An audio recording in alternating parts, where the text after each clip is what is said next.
Hey folks, Daily Landsblog here. Over the last couple of days, been talking about Chester Bennington, the lead singer for Linkin Park, who took his life last week, and the reaction that we've seen, and going back and really rereading some of the songs that he wrote and some of the thoughts that he had, and kind of applying to what we now know, obviously, was the way his story ended up.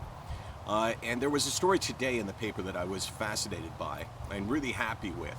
I mean, it's a terribly tragic, horrible story. It's about a Canadian military person. His name is Thomas Welsh. He died in Afghanistan, and when he came back, 3 months after he came back, he took his own life. And this was not listed as a death caused by serving in the military, and as such, he did not get the Memorial Cross, which is given to people who lose their lives. And this was a devastating thing for his family. To lose a loved one and have people question their death was shocking, and they have now revisited that, and they have awarded him the Memorial Cross. And I say that it's significant, obviously, because of this individual who ultimately gave up more than just his years of service, but as is the case so many times, when he came back, when he crossed the ocean, his suffering wasn't over. But I apply this to the thought that people say that suicide is selfish and suicide is an act of cowardice. And think about this. So he went to Afghanistan, he fought, he saw action, he fired his gun, he saw people die, he killed people, he showed the ultimate bravery.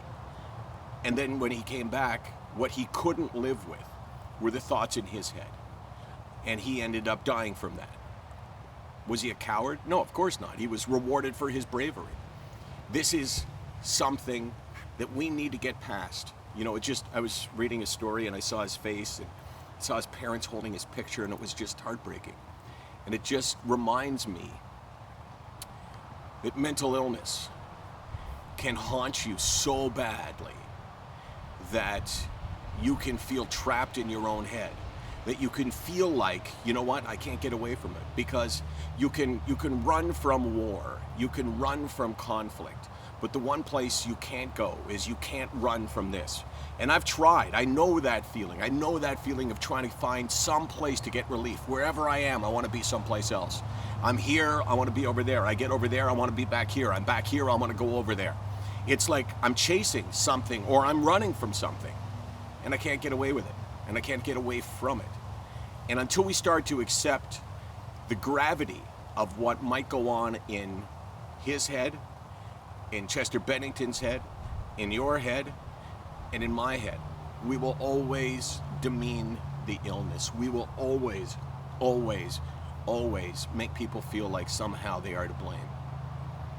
SickNotWeak.com, 24 hours a day, 364 days a year. I'm just happy for the family of Thomas Welsh that they have been told, you know what, your son was claimed by the war he fought, even though he was no longer physically fighting it.